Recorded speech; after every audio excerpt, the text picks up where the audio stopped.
जहां एक तरफ इजराइल और फिलिस्तीन के बीच जंग जारी है, तो वहीं दूसरी तरफ इजराइल का सबसे अच्छा दोस्त माना जाने वाला ईरान अब इस देश का दुश्मन बन गया है।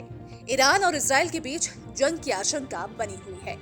इतना ही नहीं, ईरान ने तो इजराइल पर हमले की प्लानिंग भी कर दी है। लेकिन अब ईरान ने इस प्लानिंग में बदलाव किया है और साथ ही शर्त भी रखी है। क्या बदलाव किया है और क्या शर्त रखी है, चलिए इस वीडियो में विस्तार से जानते हैं। 1 अप्रैल इजराइल ने सीरिया की राजधानी दमिश्क में ईरानी दूतावास के नजदीक एयर स्ट्राइक की थी। इसमें ईरान के 2 आर्मी कमांडर्स के साथ साथ 13 लोगों की मौत हो गई थी। दमिश्क में हुआ यह हमला इतना जोरदार था कि एक इमारत पूरी तरह से नष्ट हो गई। इसके बाद ईरान ने इजराइल को बदला लेने की धमकी दी थी, जिसके बाद ईरान ने इजराइल से बदला लेने की योजना भी बना ली थी। लेकिन अब ईरान ने इसमें बदलाव किया है। ईरान ने कहा है कि वो इजराइल पर फिलहाल हमला नहीं करेगा, लेकिन इसके बदले में उसने एक बड़ी शर्त रखी है।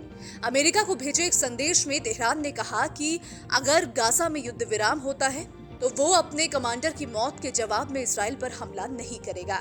ईरानी न्यूज आउटलेट जदेह ने एक अरब राजनयिक सूत्र के हवाले से ये जानकारी दी है।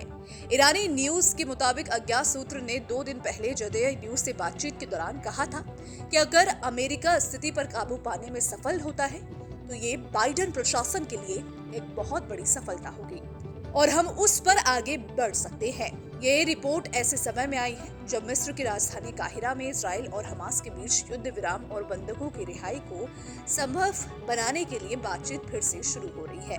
उधर इजराइल में दमिश्क हवाई हमले की संभावित प्रतिक्रिया के लिए सेना को अलर्ट पर रखा गया है। 1 अप्रैल को सीरिया की राजधानी दमिश्क में ईरान के वाणिज्य दूतावास पर हवाई हमला हुआ था, जिसमें ईरान की एलीट फोर्स IRGC यानी इस्लामिक रिवॉल्यूशनरी गार्ड कॉर्प्स के टॉप कमांडर मोहम्मद रेजा जहेदी और उनके जब्ती समेत 7 अधिकारी मारे गए थे। जहेदी दमिश्क में ईरान के महत्वपूर्ण प्रतिनिधियों में थे, जो असद सरकार और ईरान के प्रॉक्सी चरमपंथी संगठन हिजबुल्लाह के बीच संपर्क स्थापित करते थे। उन्हें सीरिया और लेबनान में ऑपरेशन के लिए जिम्मेदार माना जाता रहा है। ईरान और सीरिया ने हवाई हमले के लिए इजराइल को जिम्मेदार ठहराया था। हालांकि इजराइल ने ना तो हमले की जिम्मेदारी ली थी और ना ही इनकार किया था। हमले के बाद से ईरान ने बार बार इजराइल को जवाब देने की धमकी दी है।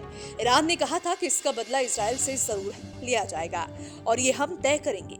ईरान के प्रॉक्सी हिजबुल्लाह ने भी दुश्मन को कड़ी सजा देने की कसम खाई है।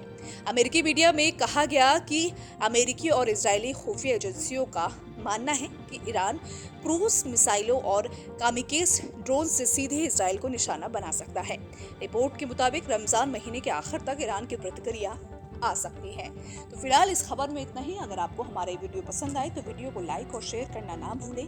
साथ ही हमारे चैनल को सब्सक्राइब कर लें। बेल आइकन को प्रेस करें ताकि हर एक अपडेट सबसे पहले आप तक पहुंच सके।